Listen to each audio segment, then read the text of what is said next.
सबसे पहले मैं आपका परिचय जानना चाहता हूं सर। कृपया अपना परिचय बताएं। मेरा नाम हुआ जयप्रकाश सिंह, बहुजन समाज पार्टी पूर्व प्रदेश महासचिव बिहार प्रदेश। सबसे पहले मेरा सवाल है कि पूरे बिहार में अगर बात किया जाए तो जैसे कि आरजेडी का बिहार का जो फेस है तेजस्वी यादव है, जेडीयू के नीतीश कुमार है, हम पार्टी के जीतन राम मांझी फेस हैं बिहार के, और लोक जनशक्ति पार्टी रामविलास जो पासवान की पार्टी है उनका फेस चिराग पासवान है। बिहार में बीएसपी का फेस कौन है? सीधा सीधा आपका सवालों का जवाब है कि बहुजन समाज पार्टी सामाजिक परिवर्तन और आर्थिक मुक्ति की लड़ाई लड़ती है। क्योंकि जैसा कि आपको भी मालूम है कि विभिन्न दलों का जिस प्रकार की परिस्थितियाँ पैदा होती है उस प्रकार से चेहरा को फेस किया जाता है। जैसे आप सबों ने पूर्व में लोकसभा का चुनाव और विधानसभा का चुनाव बहुत सारे ऐसे दलों को आपने भी देखा होगा, चाहे क्षेत्रीय दल हो या राजनीतिक दल हो, विदाउट फेस दिए हुए यानी मुख्यमंत्री का उम्मीदवार का घोषणा किए हुए मिनिमम कॉमन प्रोग्राम के तहत सभी दलों का सम्मिश्रण होता है और उसके आधार पर जनमत के आधार पर मुख्यमंत्री का चेहरा का चयन किया जाता है, जो विधायक दल का नेता का चुनाव किया जाता है। पिछला साल देखा गया जब विधानसभा का चुनाव हुआ बिहार में, उस समय गठबंधन तीसरा मोर्चा की पार्टी कहा गया था, जिसमें सीएम फेस के लिए उपेंद्र कुशवाहा जी को चुना गया था। लेकिन उपेंद्र कुशवाहा अपनी पार्टी का विलय कर दिए जदयू में। तो मैं ये जानना चाहता हूँ सर कि फेस, क्योंकि लोग फेस खोजते हैं, किसी के फेस पे देते हैं वोट, तो फेस कौन हो सकता है बीएसपी का? देखिए, पिछली बार की जहाँ तक आप बात कर रहे हैं तो पिछली बार हमने एक फ्रंट तैयार किया था, Bahujan Samaj party democratic grand front तैयार किया था, और उस फ्रंट के जितने भी पॉलिटिकल दल के लोग हैं उसमें से चेहरा को चयन किया गया था। और इस बार किस तरह की परिस्थितियाँ बनती है, बहुजन समाज पार्टी किस परिस्थिति में चुनाव लड़ती है उसके अनुसार किया जाएगा। पहले कैसे किसी को किया जाए, जो ही किसी चेहरा को पहले आप लाइएगा आपस में विद्रोह शुरू हो जाएगा।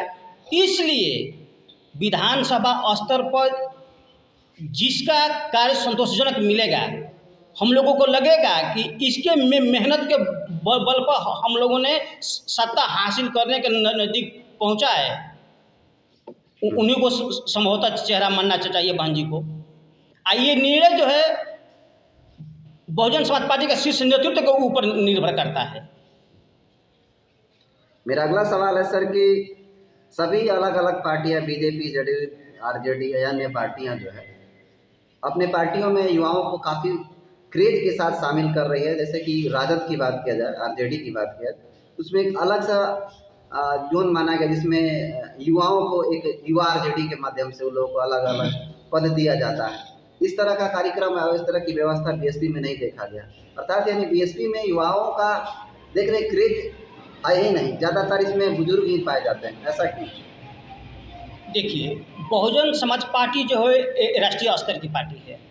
सभी पार्टियों को आपने देखा होगा कि उसमें प्रकोष्ठों का गठन होता है। प्रकोष्ठ का मतलब होता है सेल का मतलब है चार्ज करना। जैसे कि आप टार्च में बैटरी डालते हैं और सेल डालते हैं, उसे रोशनी दे देते हैं, इसी प्रकार से दूसरे दलों में सेल और प्रकोष्ठ होता है। लेकिन बहुजन समाज पार्टी में इस तरह की बात नहीं है। बहुजन समाज पार्टी सज्जन की बात करती है, बहुजन हिताय सज्जन सुखाय की बात करती है। जैसे कि पिछले माह में 29 तारीख को दिल्ली में बहन जी का बैठक हुई, जिसमें 4 राज्यों के विभिन्न पदाधिकारियों ने बैठक में भाग लिया, जिसमें बहन जी ने स्पष्ट शब्दों में बोला कि बहुजन समाज पार्टी को आगे पहुंचाने के लिए, देश की ऊंचाई को ले जाने के लिए 50% युवाओं की भागीदारी संगठन में सुनिश्चित करना है।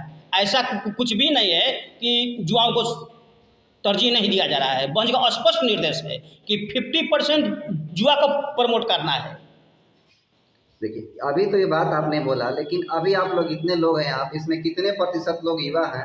आप देख सकते हैं कैमरों में, सभी लोग लगभग उम्रदराज ही लग रहे हैं, लेकिन युवाओं को इस तरह जैसे आरजेडी में चाहे अन्य पार्टियों में लिया जाता है, इसमें क्यों नहीं लिया जा रहा?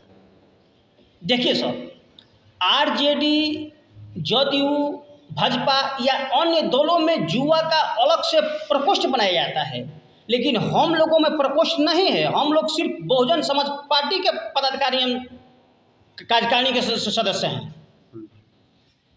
तो बहुजन समाज पार्टी का नीति और सिद्धांत महापुरुषों के आंदोलन से तैयार हुआ है, और क्षेत्रीय पार्टी का न कोई नीति है, न कोई नियत है, न कोई विचारधारा है। तो वो लोग तो स्वतंत्र है, कोई भी प्रकोष्ठ बना सकते हैं।